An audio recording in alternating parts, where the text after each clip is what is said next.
Bismillah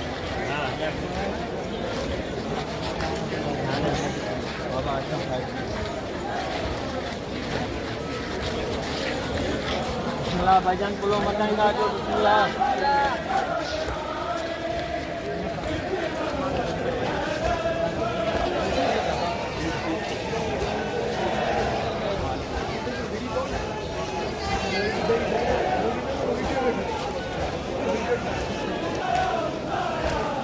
बिस्मिल्लाह भाईजान बिस्मिल्लाह निकलना आ जाओ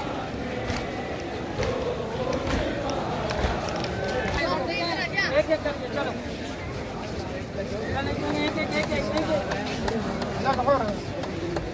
थोड़ा पास तक चलते रहे भाईजान ज़ियारत करते रहे चलते रहे भाईजान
मैं ये को किरास बन हां आना तारो किरास सही है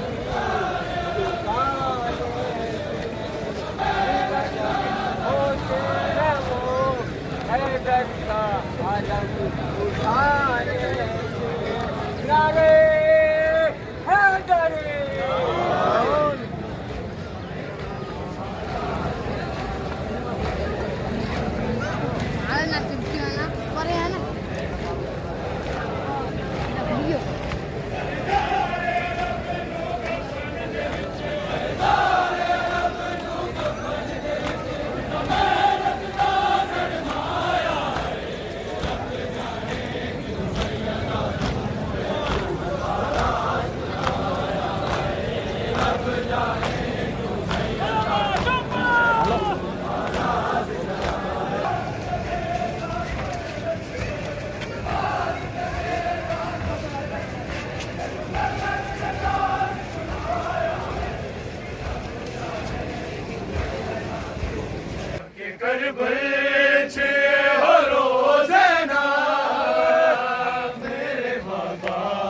मेरा रहा कोई नहीं कैद की ताए कलमा गोने कैद की ताए कलमा गोने फिर मेरा जो रह गया कोई नहीं मेरे बाबा मेरा रहा कोई नहीं बाबा तेरा ते वेल विच करबला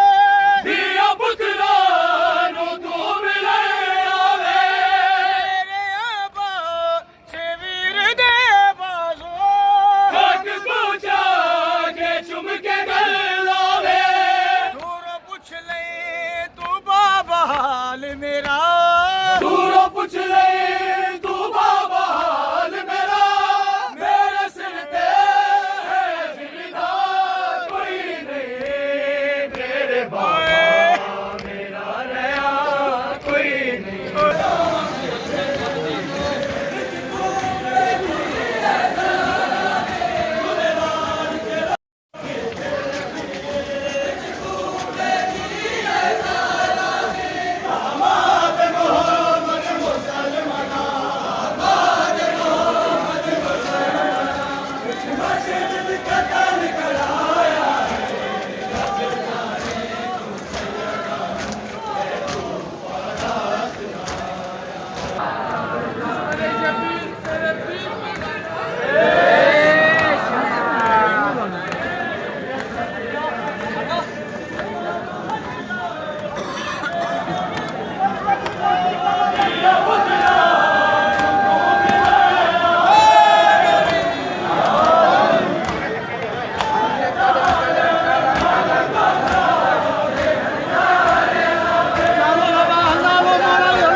आलम आलम का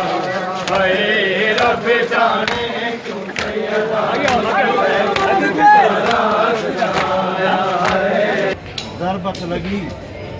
अली लबनानी ने मक्तल सैयद शोदा में लिखा कि जब अमीर अलैहिस्सलाम को ज़रबत लगी तो सरकार हसन को कहा नमाज पढ़ाओ। साहिब किताब ने लिखा कि आस्ता आस्ता अमीर माँ मुसल्ले पर कह रहे थे ज़ैनब तेरी किस्मत, तेरी किस्मत।